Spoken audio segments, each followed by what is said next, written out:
नमस्कार। आज हम 2025 में जो भारत और पाकिस्तान के बीच हाल में सैन्य टकराव हुआ, जी। उसकी थोड़ी गहराई में जाएंगे। जी। हमारी ये जो बातचीत है, ये भारत पाकिस्तान संघर्ष 2025 की एक समीक्षा नाम के एक दस्तावेज पर आधारित है। हाँ, बिल्कुल। तो कोशिश यही रहेगी कि इस स्रोत के आधार पर समझें कि भाई हुआ क्या, क्यों हुआ और इसके मायने क्या हैं। सही है। मतलब एक आतंकी हमले से बात शुरू हुई, फिर हवाई हमले हुए और यहाँ तक कि पानी रोकने की नौबत आ गई। कैसे दो परमाणु शक्ति वाली पड़ोसी मतलब युद्ध के इतने करीब पहुंच गए। चलिए इसको थोड़ा परत दर परत खोलते हैं। जरूर।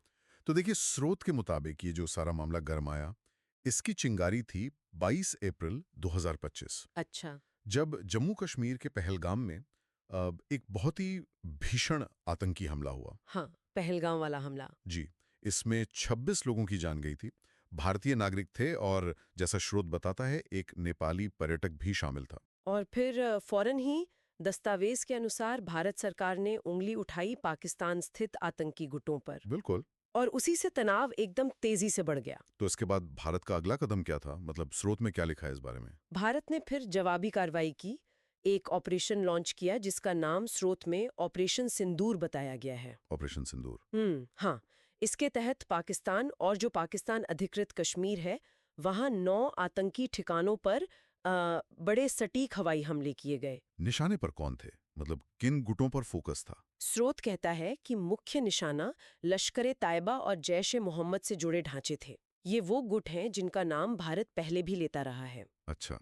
लेकिन ये जो ऑपरेशन था, इसकी प्रकृति कैसी थी? क्या ये मतलब एक बड़ा हमला था पाकिस्तानी सेना पर? नहीं नहीं, दस्तावेज इससे थोड़ा अलग बताता है। कहता है कि इसमें उन्नत ड्रोन और लड़ाकू विमान तो इस्तेमाल हुए, लेकिन पाकिस्तानी सैन्य ठिकानों को जानबूझकर निशाना नहीं बनाया गया। स्रोत में इसे केंद्रित, नपातुला और गैर उत्तेजक कहा गया है। मतलब जाहिर तौर पर कोशिश यह दिखाने की थी कि निशाना सिर्फ आतंकी हैं, सेना नहीं। लेकिन फिर पाकिस्तान ने भी तो जवाब दिया होगा। स्रोत इस बारे में क्या कहता है?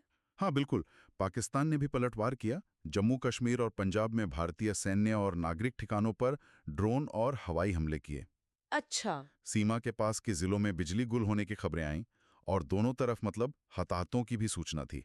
नियंत्रण रेखा पर तो माहौल बहुत ही ज्यादा तनावपूर्ण हो गया। हाँ, जाहिर है। लेकिन फिर भारत ने एक बहुत बड़ा कदम उठाया जिसने शायद इस संकट को और गहरा कर दिया होगा, वो पानी वाला मामला। जी हाँ, वो एक अहम मोड़ था। भारत ने 1960 की जो सिंधु जल संधि थी, उसे निलंबित कर दिया। और ये संधि तो मतलब पिछले युद्धों में भी कायम रही थी, है ना? बिल्कुल, ये बहुत बड़ी बात थी। और स्रोत में गृह मंत्री अमित शाह के बयान का जिक्र है कि पाकिस्तान जाने वाला पानी अब राजस्थान जैसे भारतीय राज्यों की तरफ मोड़ा जाएगा। इस पर पाकिस्तान की प्रतिक्रिया तो बहुत तीखी रही होगी। जाहिर है, बहुत कड़ी आपत्ति जताई उन्होंने। स्रोत में पूर्व विदेश मंत्री बिलावल भुट्टो जरदारी की चेतावनी का भी जिक्र है। उन्होंने कहा कि पानी रोकना अस्तित्व के लिए खतरा माना जाएगा। और उन्होंने एक बहुत ही सख्त बयान दिया जो दस्तावेज में है। भारत के पास दो ही विकल्प हैं, संधि मानो या पाकिस्तान एक और युद्ध छेड़ेगा। बाप रे, ये तो सीधी सीधी धमकी थी। जी। लेकिन फिर ये सब कुछ 4 दिनों तक चला और फिर संघर्ष विराम हो गया। हाँ, करीब 4 दिनों के जो तीव्र हमले थे सीमा पार, उसके बाद संघर्ष विराम की घोषणा हुई। इसमें वो अमेरिकी मध्यस्थता वाली बात भी आई थी ना? हाँ, वो भी एक पहलू है। पूर्व अमेरिकी राष्ट्रपति डोनाल्ड ट्रंप ने दावा किया कि उन्होंने मध्यस्थता की। कहा कि मैंने दो बड़े परमाणु राष्ट्रों के बीच युद्ध रोका। लेकिन भारत का कुछ और कहना था इस पर। जी, स्रोत ये भी बताता है कि भारतीय अधिकारियों ने इस दावे को मतलब सीधे तौर पर स्वीकार नहीं किया। उन्होंने कहा कि संघर्ष विराम सीधे दोनों देशों की सेनाओं के बीच हुई बातचीत से हुआ था। अच्छा, तो दस्तावेज के हिसाब से अभी क्या स्थिति है? फिलहाल जमीन पर क्या है? देखिए, गोलीबारी तो रुकी हुई है, पर स्रोत साफ कहता है कि स्थिति अभी भी बहुत नाजुक है। कूटनीतिक चैनल मतलब डिप्लोमेटिक चैनल वो सावधानी से दोबारा खोल रहे हैं, लेकिन वो जो सिंधु जल संधि का निलंबन है, वो भविष्य के लिए एक चिंता जरूर पैदा करता है। हाँ, वो एक खतरनाक मिसाल बन सकती है। बिल्कुल, स्रोत का यही मानना है।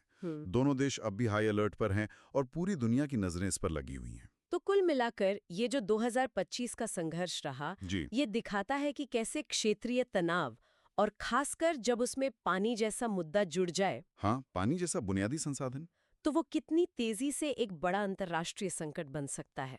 बिल्कुल सही। और ये इस पूरा घटनाक्रम जो है, ये भविष्य के लिए मतलब क्षेत्रीय स्थिरता के लिए और उससे भी ज़्यादा जो हमारे साझा प्राकृतिक संसाधन हैं, जैसे पानी, हाँ। उनके प्रबंधन को लेकर कई गहरे सवाल खड़ा करता है। सोचने वाली बात है कि आगे इस तरह के टकरावों से कैसे बचा जाए, खासकर जब पानी जैसे मुद्दे दांव पर हों।